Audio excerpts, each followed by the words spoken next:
Alors mes amis, ce combat, nous vous accompagnons depuis l'arrêt de M. Laurent Gbagbo. Alors je suis allée à La Haye plusieurs fois également. J'espère que vous également, vous allez nous accompagner pour bouter dehors M. Sassou Nguesso. Maman Zekou est là. Alors nous sommes ici pour défendre nos constitutions. Nous souhaitons que le respect de toutes les constitutions soit fait de la même manière que sont respectées les constitutions occidentales. Là-bas, je vois Blandine. Est-ce que la RDC est là? Est-ce que le Congo-Kinshasa est là? Merci, maman Blandine. Alors, nous nous battons pour faire respecter nos constitutions. Il y a des présidents qui se font tailler des constitutions par mesure. Ils ont dormi sur des lits pendant des années et au bout des années, vers la fin de leur mandat, ils nous disent que les constitutions ne sont pas bonnes. Ils ont dormi sur les lits pendant 9 ans et la 10e année, ils disent que non, mon lit n'est plus bon. Alors nous souhaitons désormais que ces constitutions qui sont des lois fondamentales pour chaque pays doivent être respectées.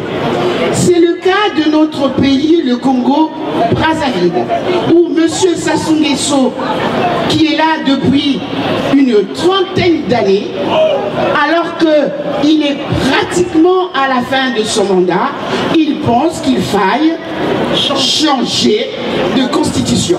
Et je vais vous dire, il n'y a aucune disposition dans la constitution congolaise qui permette le changement de constitution. Il n'y a aucune. Donc, ça sera un coup d'État constitutionnel. Alors, nous n'allons pas autoriser cela. Ce qu'il n'a pas réussi à faire en 30 ans, est-ce qu'il va le réussir en 5 ans? Est-ce que ces présidents qui n'ont pas réussi à faire les choses en quelques années, en plusieurs années, ils vont le réussir en peu d'années? Bon, maintenant ça suffit. L'Afrique appartient aux Africains. Là, je ne vais peut-être pas pointer certains, mais je sais que vous me comprenez. Alors, nous souhaitons que ces Africains qui nous ont été imposés pour des raisons bien préconçues, que ça s'arrête maintenant. Nous voulons aller vers notre souveraineté. On est d'accord? Nous voulons nous mobiliser pour notre souveraineté. Nous ne sommes pas un continent pauvre, mais nous sommes scandaleusement pauvres. Est-ce que nous allons l'accepter longtemps? Nous ne voulons pas dire que nous ne voulons pas des autres. Non. L'Afrique est arrimée au monde. Nous ne sommes pas seuls au monde. Nous voulons nous ouvrir vers le monde. Mais nous souhaitons que le monde puisse nous accepter et nous respecter. Merci. Okay. Merci beaucoup, c'est ce que nous attendons ce soir. Elle a pris 2 minutes de moins sur son temps et on a passé un message fort. Ok, Melech. Chers amis, celle qui va intervenir, elle vient d'un pays de l'Afrique centrale. Et le président qui gère ce pays, il est là depuis 33 ans. Il est considéré comme le président le plus ancien au pouvoir. Et la capitale, c'est Douala. Et oui, elle est fille d'homme politique. Elle est femme politique, diplômée de l'université de Lille 2. Je voudrais, avec votre permission, que nous puissions ovationner ici Marianne Simon Ekane, s'il vous plaît. Voilà. On va accueillir Marianne Simon Ekane du Manidem du Cameroun. Encore des ovations jusqu'à ce calme, s'il vous plaît. Voilà. Marianne Simon Ekane. Je l'appelle affectueusement Marianne. Mais ce que je vais vous dire, c'est que son parti, le Manidem, a souffert de la crise ivoirienne. À Douala, le Manidem conduit par Simon Anissé a voulu manifester pour... Ekan Anissé a voulu manifester justement contre le fait que Laurent Gbagbo soit en but à la communauté. Vous savez ce que les Camerounais, montés par certains, on va dire, on ne va pas dire de nom aujourd'hui, ils ont brûlé la permanence du Manidem à Douala. Simplement parce que le Manidem supportait, effectivement, avait pris une position normale dans la crise ivoirienne. Marianne, merci d'être venue. Merci. Bonjour. Bonjour. Alors, chers amis, chers militants panafricanistes, je vous apporte le salut militant et la solidarité des camarades du Cameroun et du Manidem en particulier. Vous savez, la lutte révolutionnaire progresse généralement par petits pas. Ensuite, suivent des sauts quantitatifs et je pense qu'en ce moment, il y a un saut qualitatif qui est imminent. C'est en nous rassemblant, tous, panafricanistes de tous les pays d'Afrique, que nous allons bouter le système néocolonial hors de notre continent. Parce que dans les années 90, avec la vague des démocraties, l'Occident nous a imposé des petits sous-préfets pour gouverner nos pays. Ils ont élaboré des constitutions à la va-vite et aujourd'hui, la mode, c'est à la modification des constitutions dans tous les pays. Sassou Nguesso veut la modifier, Compaoré a essayé. Heureusement, les patriotes se sont levés et on l'a bouté hors du Burkina. Kagame veut faire la même chose. Apparemment, Boni Yahi nous dit qu'il ne le fera pas. Mais méfiance, méfiance, méfiance les amis. Vous savez, au Cameroun, Ernest Wandi, qui était un nationaliste camerounais assassiné, a dit « Le sang des patriotes est une semence de patriotisme. » Et nous sommes prêts à verser des fleuves de sang pour notre continent, l'Afrique. Il est hors de question que nous ayons une plantation et qu'on ne récolte que 10% de notre plantation, 90% pour les autres. Il est hors de question. L'Afrique a assez mûre pour se gouverner seule. Seule. Nous voulons bien un partenariat, mais ça doit être un partenariat gagnant-gagnant. Alors, cette litanie doit être entendue partout, dans tous les pays. Ne touchez pas à ma constitution. Ne touchez pas à ma constitution. Ne touchez pas à ma constitution. Le Manidem, qui est un pays, qui est un parti de gauche, radical, parce que nous, ce ne sont pas les hommes, on ne combat pas les hommes, on combat un système. Parce qu'on a beau changer les hommes, si c'est le même système néocolonial qui persiste, rien ne change. Donc, le système néocolonialiste, la Franc-Afrique doit sortir de notre continent. Le Cameroun est ma patrie, l'Afrique est mon avenir. Merci. Marianne Simon Ekane du Cameroun, on l'applaudit encore une fois le plus sur la élection. On applaudit et on salue la présence de Nicoletta Fagiolo, documentariste italienne qui a fait le déplacement depuis l'Italie pour couvrir cette manifestation. Nicoletta est dans la place. Ok, on va saluer éventuellement toutes les délégations qui sont venues de l'Italie. Il y en a plein qui ont fait le déplacement de l'Italie et de partout un peu en Europe. Sur le conducteur que nous avons maintenant, Milek, on annonce une pointure. Une autre pointure parce qu'il n'y a que des pointures ce soir. Bonsoir au professeur Michel Gali, qui interviendra tout à l'heure. Michel Gali, ami de Laurent Gbagbo. Bonsoir au professeur Albert Bouzy, qui a été secoué tout à l'heure au Conseil constitutionnel, mais qui a réussi à déposer une gifle de pleurs en mémoire aux nombreux morts. Voilà. On va maintenant annoncer au Bamba Ngakoso, c'est un militant militant actif des droits de l'homme. Aujourd'hui, il est certain bien que mal de se battre pour que le Congo retrouve son lustre d'antan. Mais est-ce que le Congo a fallu un lustre? Écoutons-le. Maintenant, il a décidé de nous accompagner au cours de cette marche et au cours de ce meeting. Ensemble, accueillons le Bombay.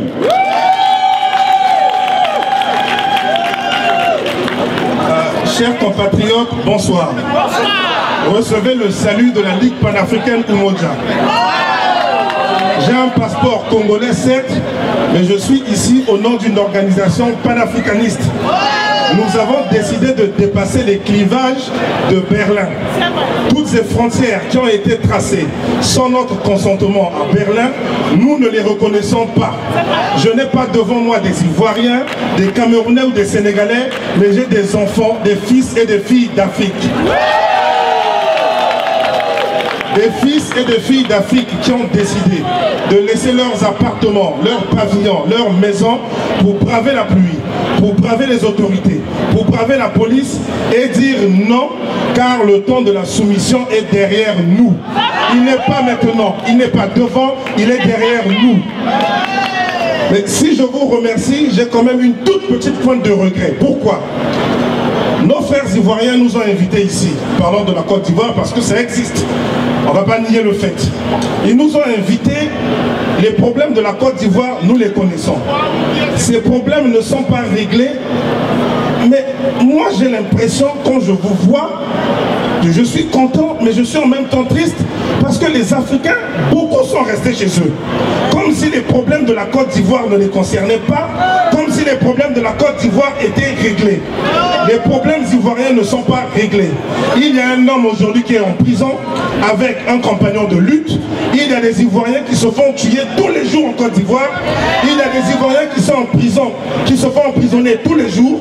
Il y a une violation systématique des droits de l'homme en Côte d'Ivoire. Mais aujourd'hui, nous célébrons ce triste anniversaire 11 avril. Les gens ne viennent qu'en très petit nombre. Les Africains de Paris sont beaucoup plus nombreux. Pourquoi ils ne viennent pas? Pourquoi ils ne viennent pas? Nous devons dire à nos frères et à nos sœurs pourquoi nous nous sommes réunis ici. Nous sommes ici pour notre souveraineté. Au-delà de tous les clivages, au-delà de toutes nos divergences religieuses et autres, il est question de notre souveraineté. Et la souveraineté, ça ne se négocie pas. Lorsqu'on va voir un médecin, il pose un diagnostic, on a le choix. Ou on se soigne, ou on ne se soigne pas. Mais si nous décidons de rester chez nous, nous n'allons pas soigner ce grand malade qu'est l'Afrique. Nous avons de grands problèmes en Afrique et lorsque nous invitons nos frères et nos sœurs, ils doivent être présents, qu'il neige, qu'il vente ou qu'il pleuve. Parce que les problèmes de l'Afrique sont beaucoup plus grands que tous nos problèmes du quotidien. Soyons capables de convaincre nos frères et nos sœurs. Soyons capables de les convaincre. Soyons comme ces pasteurs qui chaque dimanche prêchent l'amour qu'on leur a enseigné. Soyons comme ces prêtres qui chaque dimanche prêchent la même chose. Nous devons prêcher l'amour de l'Afrique. Mais cette Afrique, elle a besoin d'être libérée. La libération de l'Afrique, c'est un combat de tous les jours. Il y aura du sang, de la sueur et des larmes. Mais nous sommes là pour ça. Nous sommes nés pour ça. Un cabri mort ne peut plus craindre le couteau. C'est clair, on doit le comprendre une bonne fois pour toutes. Tous autant que vous êtes ici, je ne crois pas qu'il y ait des milliardaires ou des millionnaires parmi nous. Mais nous savons au moins une chose. Nous avons triché dans les transports en commun. Nous avons pris les transports en commun pour venir réclamer notre part de souveraineté. Il n'y a pas de raison que les autres peuples de la terre soient plus heureux que nous. Non, non et non. Nous avons le droit d'être heureux. Autant que les autres, sinon plus. Nous sommes le continent premier. Le premier homme est apparu sur la terre. Nous avons toutes les richesses de la terre. Tout le monde les envie. C'est à nous de défendre notre continent comme il se doit. Une mère poule, lorsqu'on attaque un seul de ses poussins, elle défend le poussin. Et c'est ce que chaque enfant d'Afrique devrait faire. Quand la Côte d'Ivoire est attaquée, le Sénégalais doit se sentir concerné. Quand le Togo est bombardé, l'Ivoirien doit se sentir concerné. Parce que nous sommes un et un. Nous ne sommes pas 10 000, mais nous sommes un seul. Fils de la même mère, l'Afrique. Et moi, je vous en supplie, on en rentrant chez vous, envoyez des textos, envoyez des emails, dites à nos frères, dites à nos sœurs qui ne sont pas venus que le temps de la soumission, il est derrière nous. Si nous voulons passer chaque week-end à regarder des beaux matchs à la télévision, il faut comprendre que les autres qui ont obtenu ça, ils sont passés par certaines étapes. Mais si nous ne voulons pas lutter, nous ne serons jamais heureux et nous serons toujours le serpillière de la terre. Merci. Merci beaucoup. Merci au Bombé Umkakoso de Congo Brazzaville. On va demander à Makaila Ongebla, s'il est là, qu'il se mette à côté du podium. On va demander à Makaila Ongebla de se mettre à côté du podium s'il est encore là. On va demander à Ma Abdelhamid de Tunisie de venir aussi vers le podium. Melech, on annonce maintenant une autre grande figure que j'appelle affectueusement mon héroïne. Et c'est toi qui as la lourde responsabilité de le faire maintenant. Mesdames et messieurs, lorsque vous rentrez en Côte d'Ivoire, vous vous rendez compte que la justice, le droit que nous avons appris à l'université, ce droit-là est dit de façon malicieuse, de façon haineuse, de façon à ne pas comprendre ce que nous avons appris. Et celle-là, elle est juriste, elle est avocat, elle connaît le droit. Et à chaque occasion qu'elle a, elle nous donne de comprendre ce que c'est que le droit et ce que c'est que comment comprendre tous les meilleurs de la justice en Côte d'Ivoire. Mesdames et messieurs, je voudrais qu'on puisse ovationner très fort Maître Abiba, s'il vous plaît. Maître Abiba Touré, sous vos applaudissements. Bonjour à tous. Déjà, félicitations pour la mobilisation. C'est vous qu'on doit féliciter. Si le président Laurent Gbagbo et toute la résistance peut tenir, c'est parce que vous savez vous mobiliser dans les moments importants. Et cette date anniversaire du 11 avril, cette triste date qui a amené, qui est synonyme finalement du néocolonialisme, dans la plus grave de ses formes avec le bombardement de la résidence présidentielle, il était important effectivement de montrer que cette date ne pouvait rester comme ça dans l'histoire sans qu'on revienne là-dessus, sans que finalement on montre à quel point ce qui s'est passé en Côte d'Ivoire a été extrêmement grave. C'est quoi le 11 avril? Le 11 avril, ça a été finalement le viol de la constitution ivoirienne. Ça a été le bombardement de la résidence présidentielle, ça a été finalement la mise à mal de la souveraineté de la Côte d'Ivoire. Mais au-delà de la Côte d'Ivoire, le 11 avril montre que ce qui s'est passé en Côte d'Ivoire peut se dérouler dans n'importe quel autre État d'Afrique. Personne n'est à l'abri. En réalité, en janvier dernier, on a entendu « Nous sommes Charlie » ou « On est Charlie » ou « Je suis Charlie ». J'ai envie de dire que nous sommes tous des Laurent Gbagbo.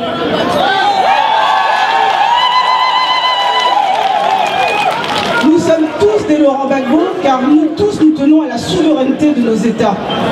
Nos constitutions ne sont peut-être pas parfaites, mais la constitution française elle-même ne l'était pas. C'est pour ça qu'on est arrivé à la 5e République. Et même dans le cadre de cette 5e République, on estime que la constitution française n'est pas parfaite et qu'il faut peut-être l'amender, la modifier. Mais jamais un Français n'accepterait qu'on bombarde son pays parce que ça mécontente, la constitution mécontente certains de ses nationaux, voire des étrangers ou de résidents en Côte d'Ivoire. On ne bombarde pas un pays parce qu'on n'est pas d'accord avec une constitution. On se bat politiquement. On essaie de convaincre ses compatriotes. Mais on ne bombarde pas un pays pour ça. Ce qui s'est passé en Côte d'Ivoire est extrêmement grave, car en réalité, ça montrait que nous n'étions pas souverains. Nous avions l'illusion de la souveraineté. Lors de son procès, Simone Gbagbo a dit un truc très important, qui a marqué, j'ai envie de dire, le public à ce moment-là. Elle expliquait que traditionnellement, dans un certain nombre de nos tribus africaines, les oreilles percées étaient le symbole d'une soumission. Et elle disait, en 60, on nous a donné une indépendance, une souveraineté aux oreilles percées. C'était le symbole du néocolonialisme. Et elle dit en 2010, au lieu de se lever contre cela, de contester cela, en disant nous ne voulons pas d'une indépendance aux oreilles percées, nous voulons une indépendance pleine et entière, nous voulons une souveraineté pleine et entière, beaucoup de nos frères frères se sont couchés. Beaucoup de nos frères ont accepté, ont applaudi le bombardement. Ça aussi, on ne doit pas l'occulter. Beaucoup ont applaudi ce qui s'est passé en Côte d'Ivoire. Aujourd'hui, tout le monde sait que personne n'est à l'abri. Le procès qu'il y a eu en Côte d'Ivoire a montré une chose. Il ne faut pas se leurrer. C'était le procès qui était fait à la Constitution ivoirienne. On jugeait des personnes qui avaient respecté la Constitution ivoirienne. Et c'était tellement patent qu'ils ont été incapables de présenter des faits. On a jugé des gens sans faits, avec des infractions qu'on était incapables de déterminer les éléments constitutifs. Pour que ça vous parle, parce que je ne veux pas m'enfermer dans un jargon juridique, si je vous dis que vous avez tué quelqu'un, si je vous accuse de meurtre, je vais dire vous avez tué monsieur X. Vous l'avez tué à tel endroit. Vous l'avez tué dans telle circonstance, avec telle arme. Mais je ne peux pas vous dire, je vous accuse pour meurtre, mais il n'y a pas de cadavre, il n'y a pas de personne, il n'y a pas de lieu, il n'y a pas de témoin, mais vous êtes quand même coupable de meurtre. Ce qui s'est passé en Côte d'Ivoire, c'est ça. On a accusé des gens de rébellion, et quand on demande mais en quoi ils ont constitué, en quoi leurs actes constituent un acte de rébellion, on a été incapable de nous répondre. On a accusé des gens d'atteinte à la sûreté d'État, et quand on leur demande en quoi ils ont posé des actes qui seraient constitutifs d'atteinte à la sûreté d'État, on a été incapable de nous répondre. Tout ce qui leur était reproché, c'était le respect de la Constitution. Parce que, nous ont dit les avocats de la partie civile, donc les avocats de l'État ivoirien, la communauté internationale est au-dessus de la Constitution ivoirienne.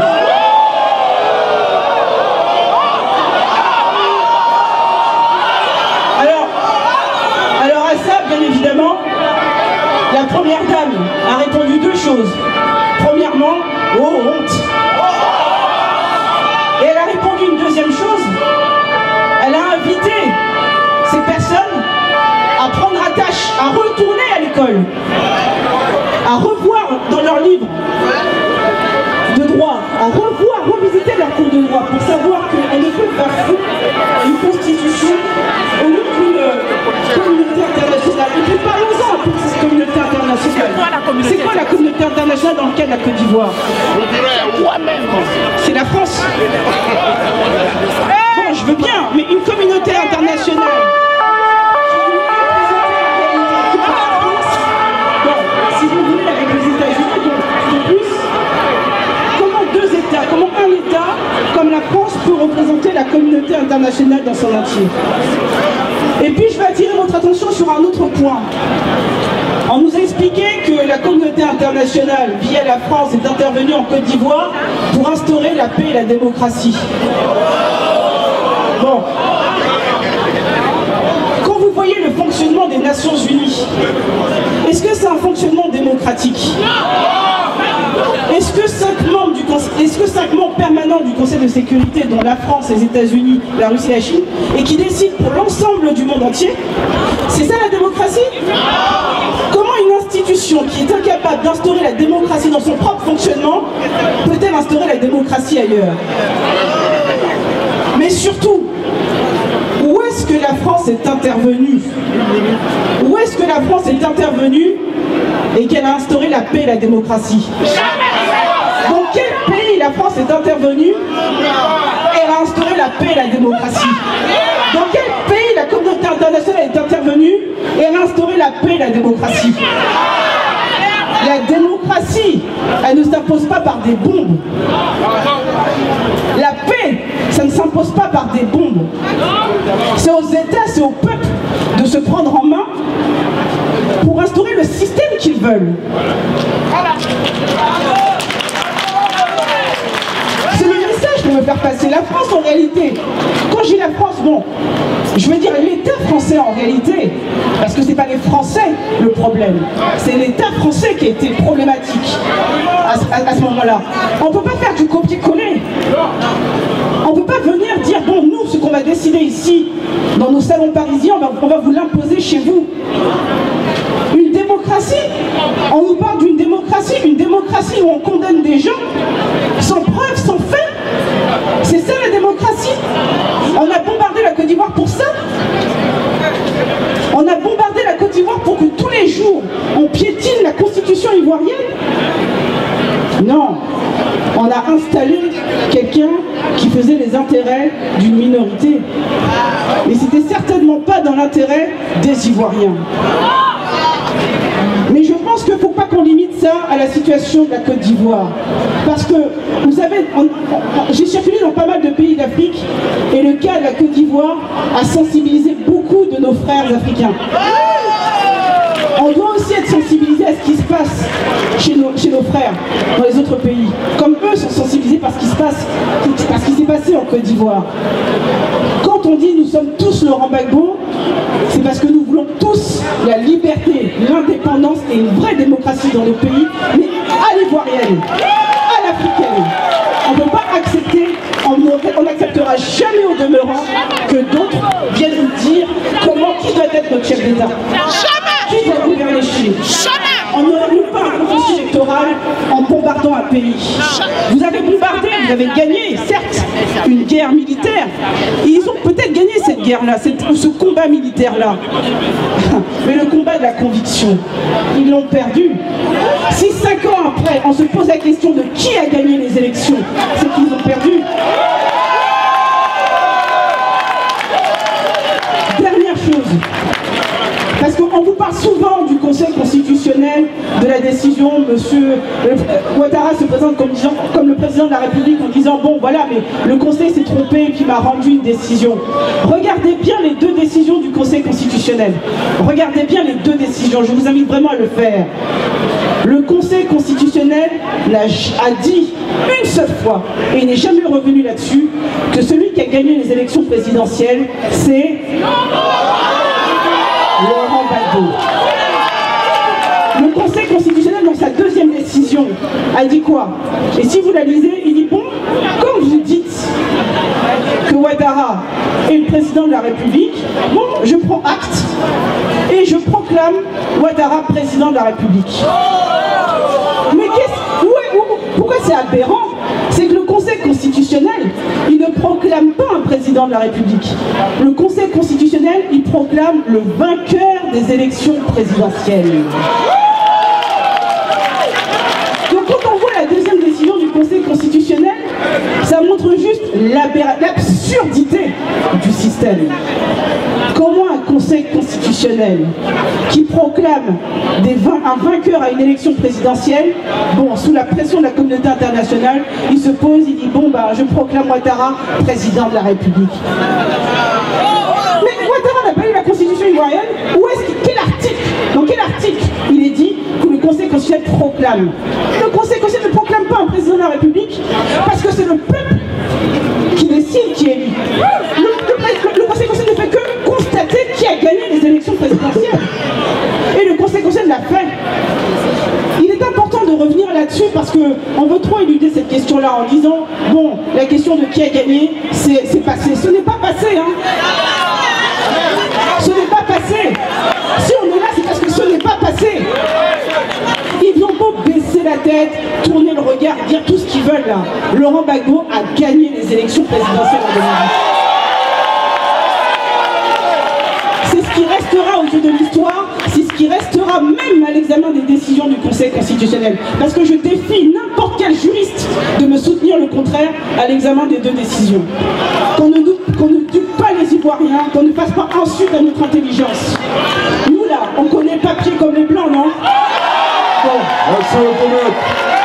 Donc, soyons fiers de nous et disons, et je veux vraiment vous entendre dire, aujourd'hui là, on est tous Laurent Gbagbo. Merci à vous. Maître Abiba Touré. Merci.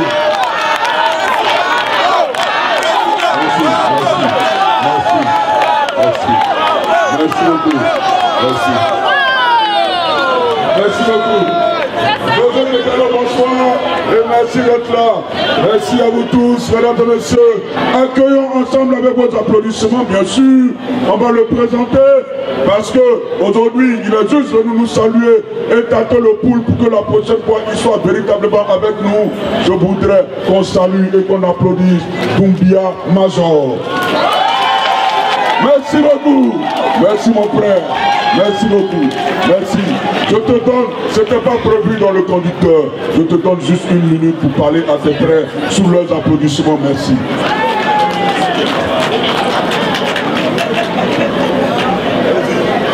Si tu me donnes 1 minute, je ne vais pas parler. Donc, il faut me donner 10 minutes, pourquoi pas.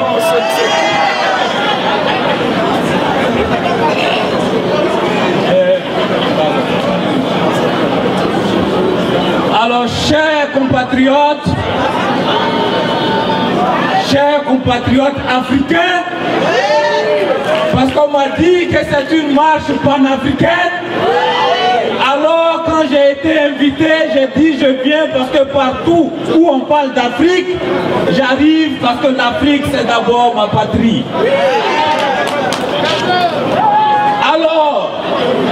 Alors, je suis là aujourd'hui avec vous pour lancer un message et pour donner un signal fort.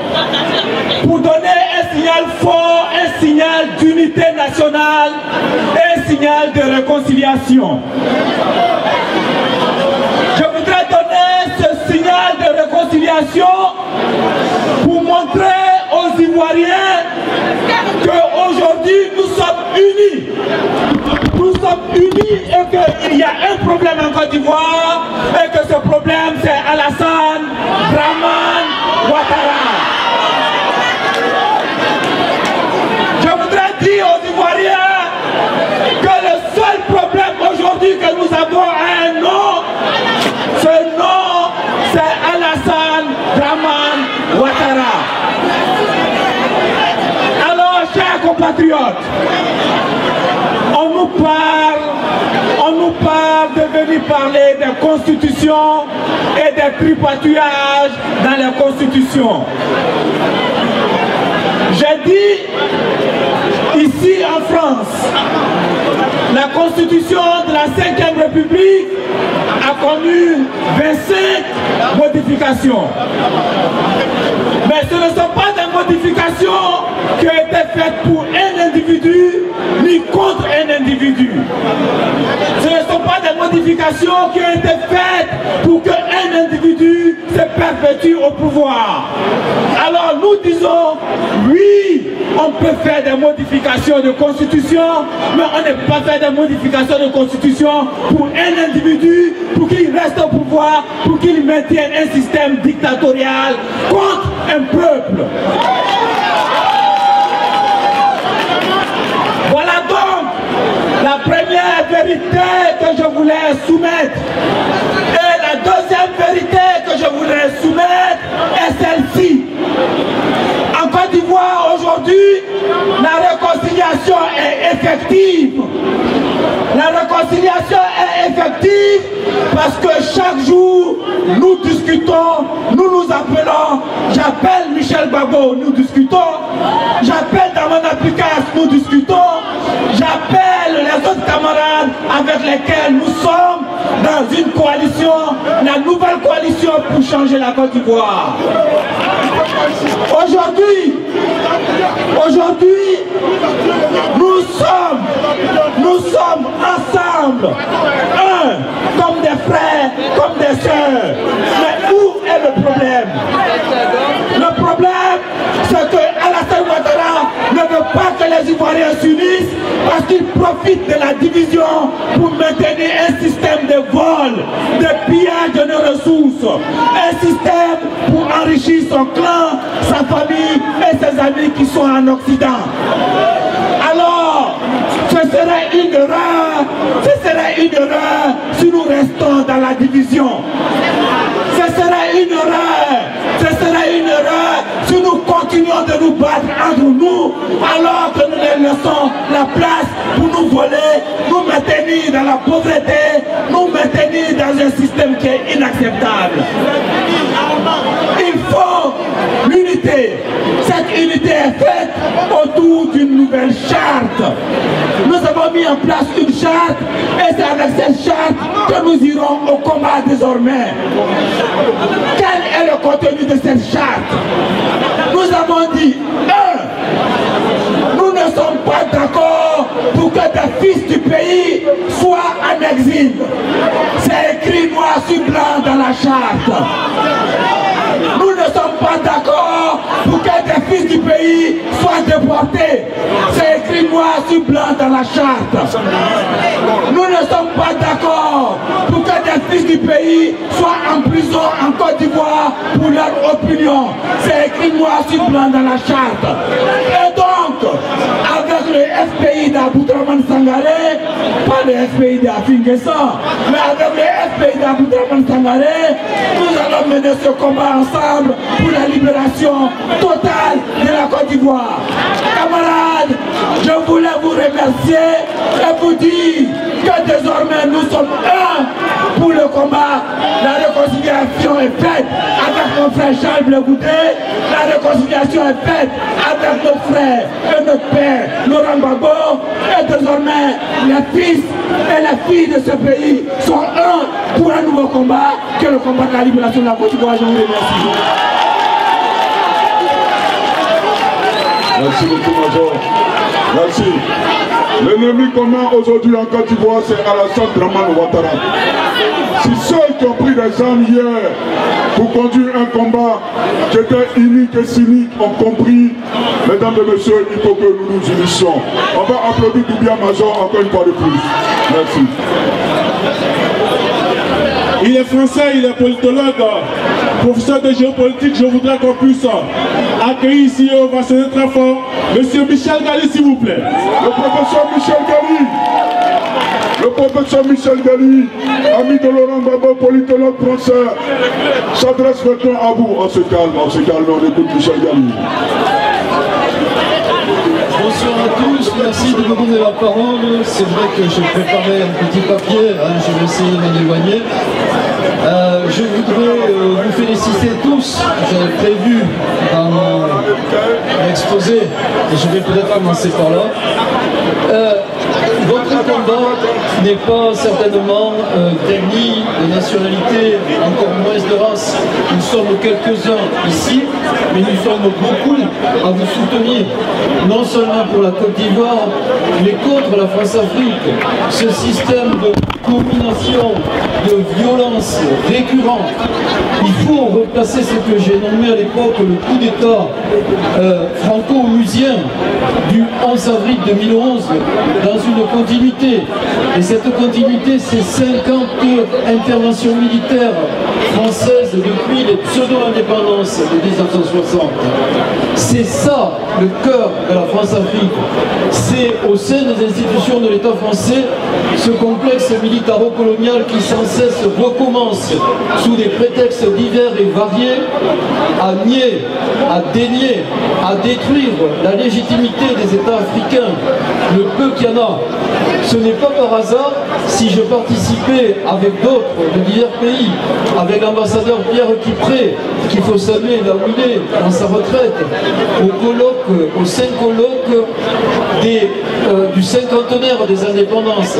Parce que qu'est-ce que nous faisions? Nous réfléchissions à une autre voie, à des indépendances réelles, à des indépendances économiques, à des indépendances politiques, à des indépendances géopolitiques, où il n'y aurait plus de chasse gardée d'un seul pays, ni d'un autre. D'ailleurs, ne croyez pas qu'une domination américaine serait une meilleure chose, d'ailleurs, une domination chinoise, mais au moins c'est l'équilibre, qu'on puisse choisir, et que des expériences comme celle de Laurent Gbagbo ne soient pas détruites par le feu et par le sang en avril 2011.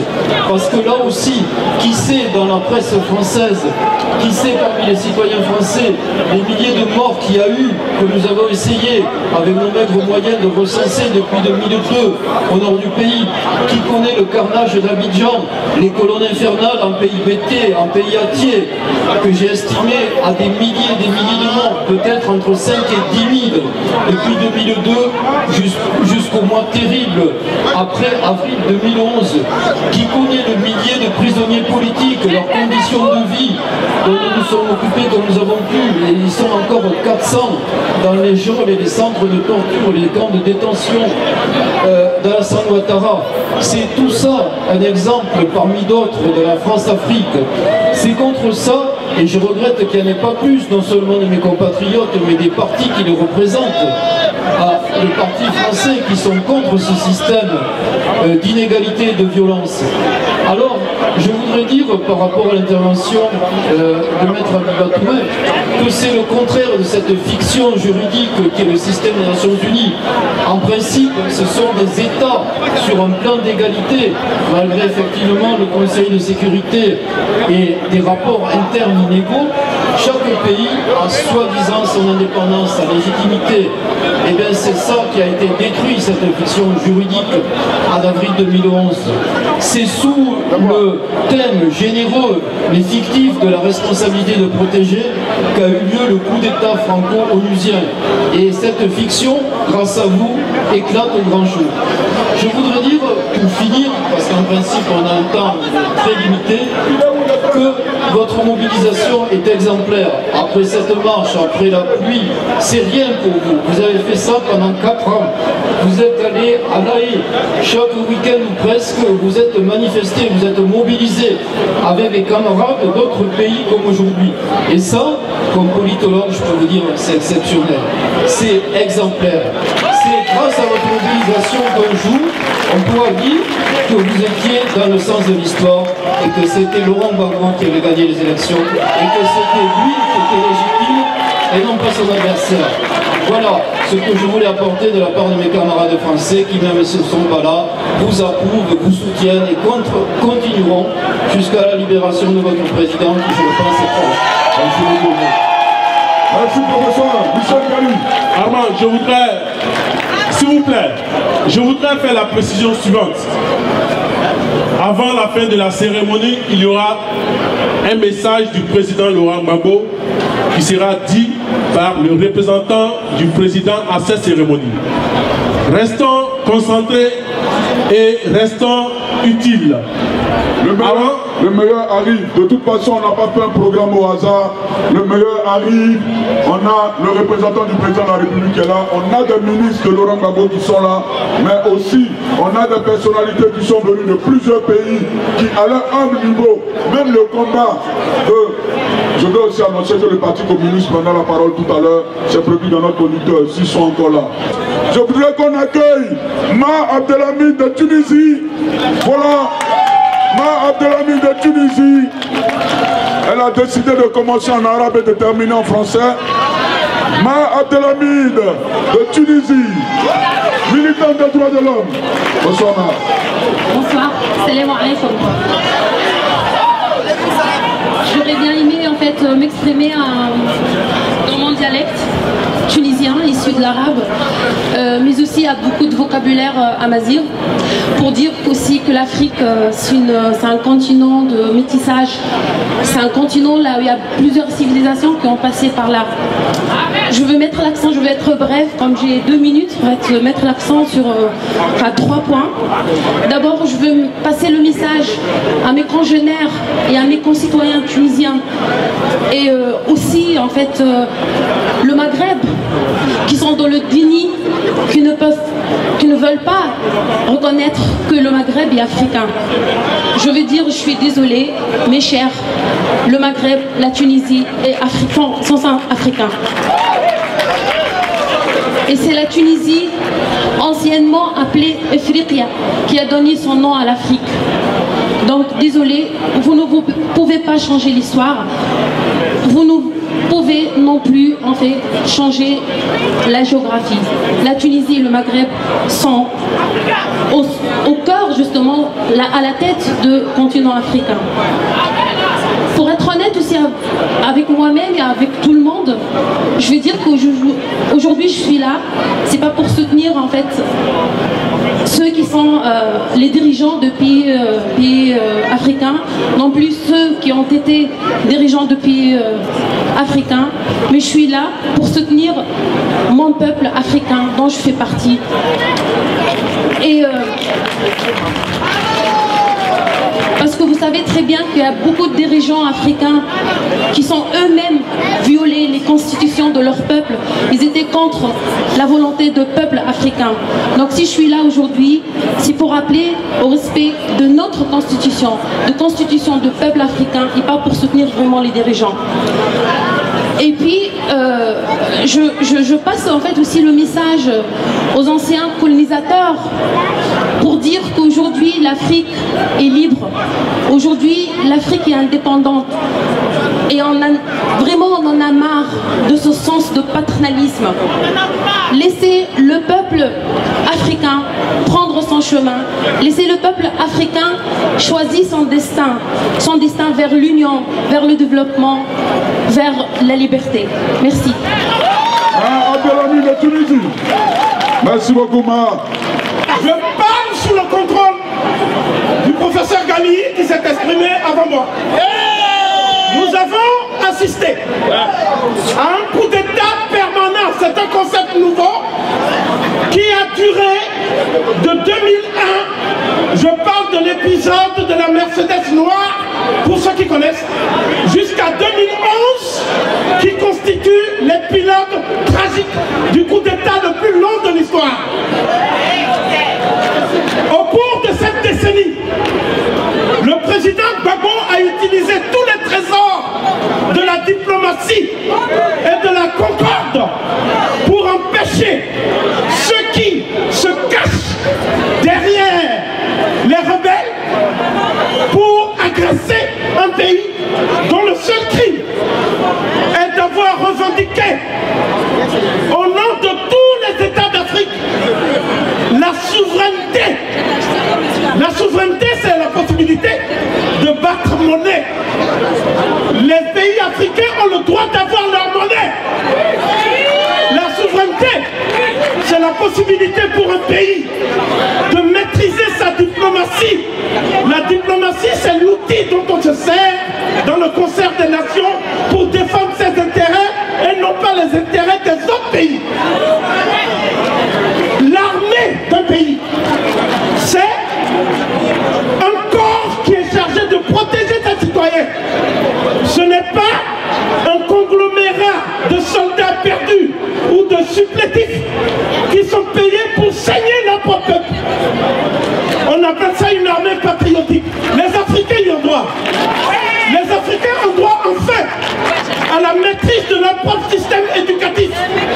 Il ne sera pas question de formater des Africains et de leur donner des diplômes de complaisance que moi j'appelle des certificats d'aliénation académique.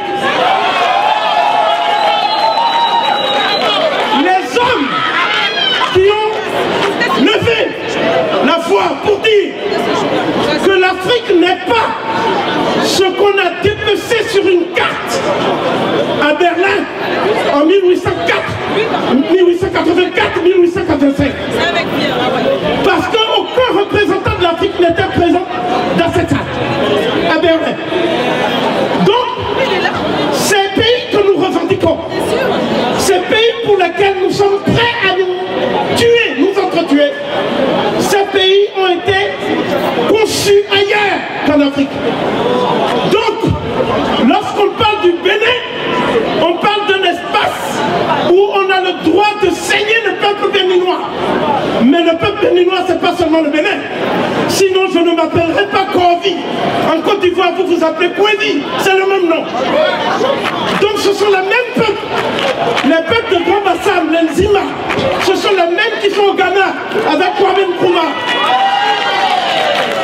Donc, Laurent Gbagbo, c'est d'abord le représentant de la résistance ivoirienne, mais surtout panafricaine.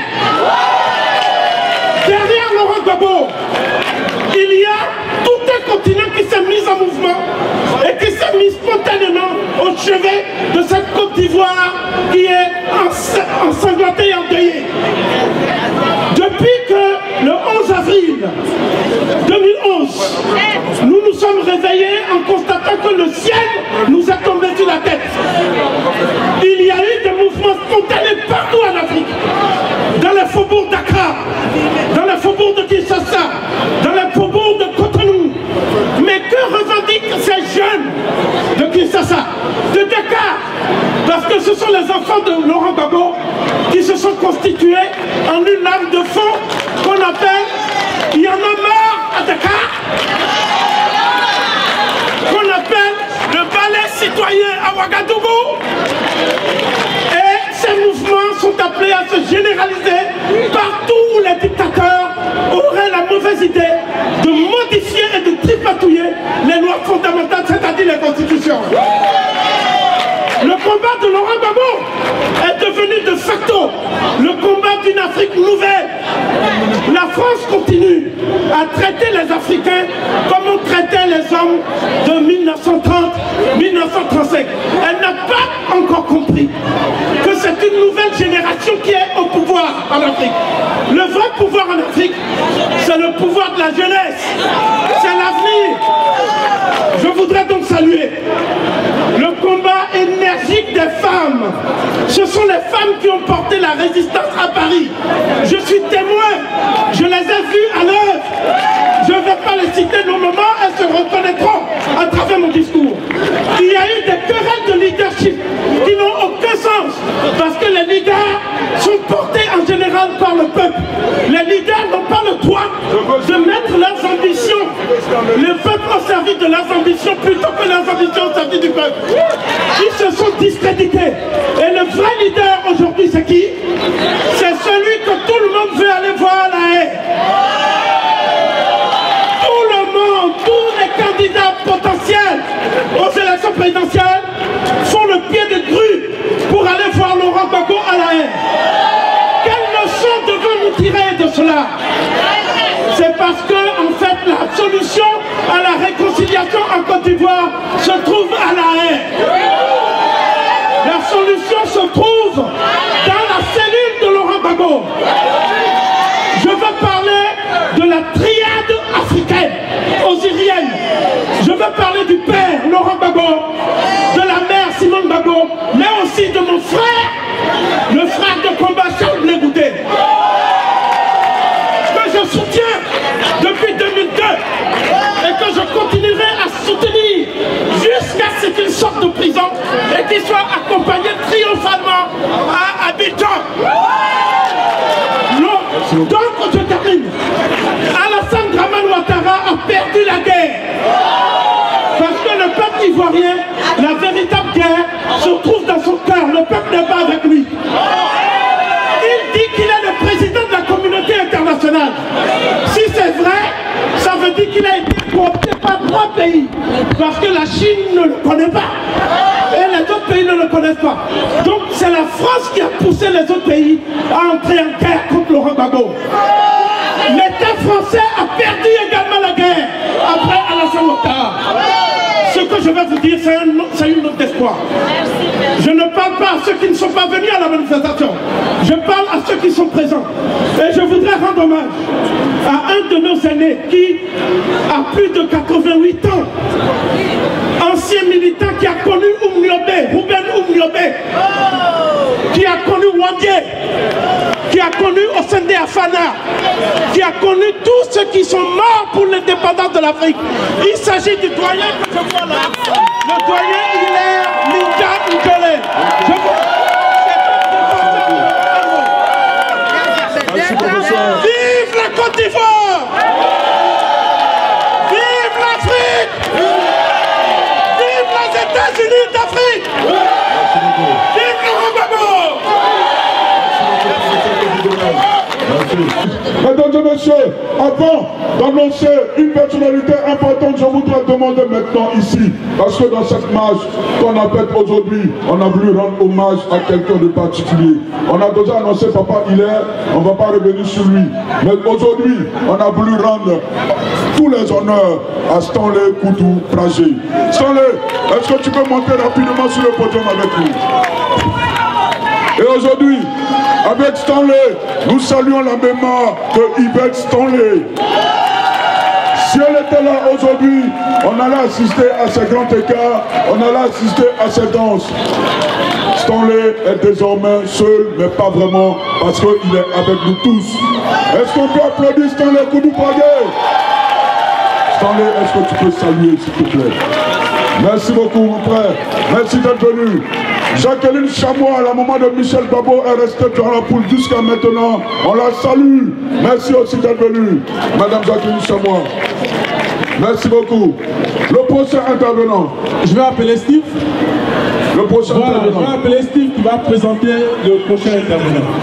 Le prochain intervenant qui nous a venu de travailler à Mali batailler pour l'avoir, c'est Maître Tapi. Maître Tapi, pour ceux qui ne le connaissent pas, c'est un avocat. Il est conseiller chargé des questions juridiques du président Laurent Gbagbo. Et il fallait qu'il soit là, parce que le 11 avril, c'est aussi une date pour le président Laurent Gbagbo. Maître Tapi, sur vos ovations, s'il vous plaît. En 5 minutes, Maître Tapi, conseiller juridique de Laurent Gbagbo. Et juste après, il y a Moisoulou qui se prépare. Chers amis, bonsoir. Pour mon intervention, je voudrais partir d'une citation. Je suis détenu à la Cour pénale internationale parce que j'ai respecté la constitution de mon pays. Tels étaient les propos du président Laurent Gbagbo le 28 février 2013 face à la chambre des préliminaires lors des charges de confirmation. Alors, quel paradoxe! Parce que quelqu'un respecte la constitution de son pays, qu'il est détenu. Est-ce qu'on peut un seul instant imaginer qu'un président français soit détenu parce qu'il a respecté la constitution française? Non. Est-ce qu'on peut imaginer un seul instant qu'un président américain soit jeté en prison parce qu'il a respecté la constitution américaine? De toute évidence, non. Et j'en passe. Tous les grands du Conseil de sécurité, idem. C'est pourquoi, chers amis, au nom de mon client, le président Laurent Gbagbo, je voudrais vous demander d'emprunter toutes les voies légales possibles, d'utiliser tous les moyens légaux possibles, de poser tous les actes légaux possibles susceptibles de conduire à la libération du président Laurent Gbagbo. Je vous remercie. Ok. Voilà, ça avance comme ça, on tient le conducteur. Mesdames et messieurs, celui qu'on annonce maintenant, on l'appelle affectueusement, oui, même pas affectueusement, on l'appelle de manière rigoureuse. La voix des forts, la voix de l'Afrique, la voix qui porte haut. De temps en temps, il laisse son côté militant, mais il continue, mais c'est toujours le même côté militant, hein. Mais il fait de temps en temps des actions kamikazes. C'est vrai, parfois on n'apprécie pas trop, mais moi j'adore ce monsieur parce que quand il s'exprime, l'Afrique parle en lui, l'Afrique tressaille, l'Afrique bouge. Mesdames et messieurs, nous sommes dans la dernière ligne droite de ce grand meeting organisé pour commémorer le 11 avril 2011. Voici pour vous le moment d'accueil Moisoulou. Moisoulou de la République démocratique du Congo. 5 minutes Moisoulou. Bonsoir, bonsoir. Au moment où je prends la parole ici devant vous, mes pensées vont à cette dame. Mes pensées vont à Simone et Yves Gbagbo. Je pense que vous vous rappelez encore, nous étions devant la mairie de Neuilly.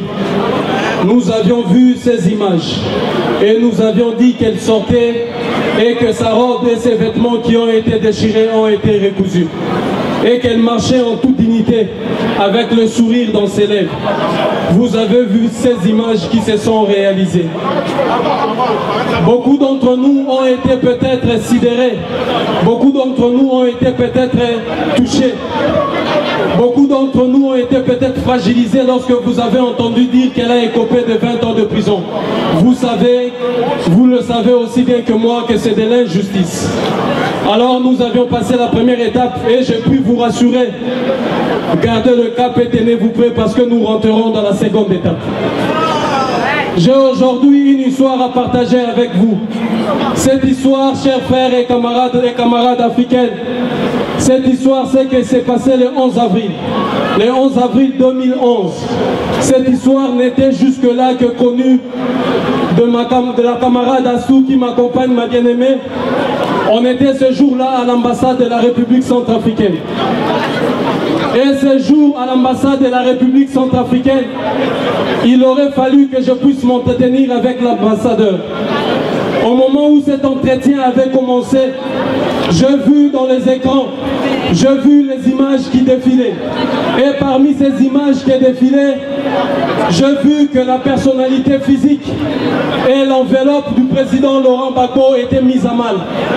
Ce qui m'a étonné, j'ai entendu soudain un cri au sein de l'ambassade où tout le monde a crié « Buvons le champagne », où tout le monde a demandé le champagne. Je me suis posé la question, comment est-ce qu'au moment où on arrête un fils digne de l'Afrique, il y a de ceux qui demandent de boire le champagne? Cette histoire m'a troublé et ces jours-là, je puis vous assurer pour la première fois, mon amour pour l'Afrique a été mis à l'épreuve. Mon engagement pour le nationalisme africain a été mis à l'épreuve. Mais depuis ces jours-là, je me suis résolument convaincu que dans cette lutte que nous menons pour la liberté de l'Afrique, il y a deux camps. Il y a de ceux qui ont vendu leur âme. Il y a de ceux qui font semblant de lutter. Il y a de ceux qui continuent à brader les richesses de nos pays. Il y a de ceux qui sont en train de nous trahir. Et de l'autre côté, il y a de ceux qui sont résolument convaincus que cette lutte est le socle fondamental de notre dignité. Et ceux-là sont prêts à perdre tout ce qu'il faut. Ils sont prêts à essuyer toutes les pertes jusqu'au profit, jusqu'à la perte de leur vie pour la libération de l'Afrique. Et voyez-vous que cette lutte que nous menons, était celle de la liberté contre l'esclavage lorsque Toussaint Louverture était sur la première ligne. Cette lutte que nous menons était celle de la dignité contre l'irrespect lorsque Patrice Lumumba était sur la première ligne. Cette lutte que nous menons était celle de l'émancipation contre l'exploitation lorsque Barthélemy Boganda était sur la première ligne. Cette lutte que nous menons est devenue celle de l'indépendance contre la colonisation lorsque Kwame Nkrumah était sur la première ligne. Cette lutte que nous menons est devenue celle de la liberté contre l'asservissement lorsque Laurent Gbagbo a repris la chandelle de la liberté. Cette lutte que nous menons était celle de la liberté contre l'asservissement lorsque Laurent Gbagbo a allumé la chandelle de la liberté. Notre génération, ma génération, considère que cette lutte est celle de l'indépendance véritable contre toute forme de domination, contre la domination économique, contre la domination politique. Elle est celle de l'indépendance véritable contre l'exploitation, contre l'oppression, contre la spoliation de nos terres, contre la spoliation de nos richesses, contre les violations perpétuelles de nos constitutions. Car violer une constitution, c'est violer l'âme d'un peuple. Car violer une constitution, c'est violer le socle fondamental et l'essence de notre dignité. Car violer une constitution, c'est violer la mémoire historique d'un peuple. Alors chers camarades, j'ai une question à vous poser.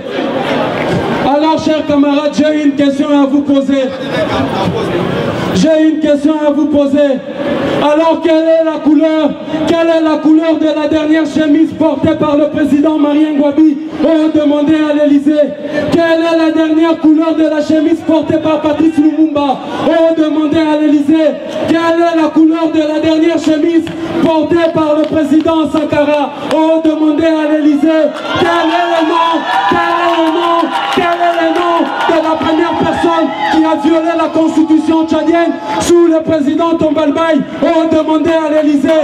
Quel est le nom de la personne qui a violé la constitution de la Côte d'Ivoire sous le président Laurent Gbagbo? Demandez à l'Élysée, demandez à l'Élysée, demandez à l'Élysée, demandez à l'Élysée, demandez à l'Élysée, demandez à l'Élysée, demandez à l'Élysée, demandez à l'Élysée, demandez à l'Élysée, demandez à l'Élysée. Debout, debout, debout, debout.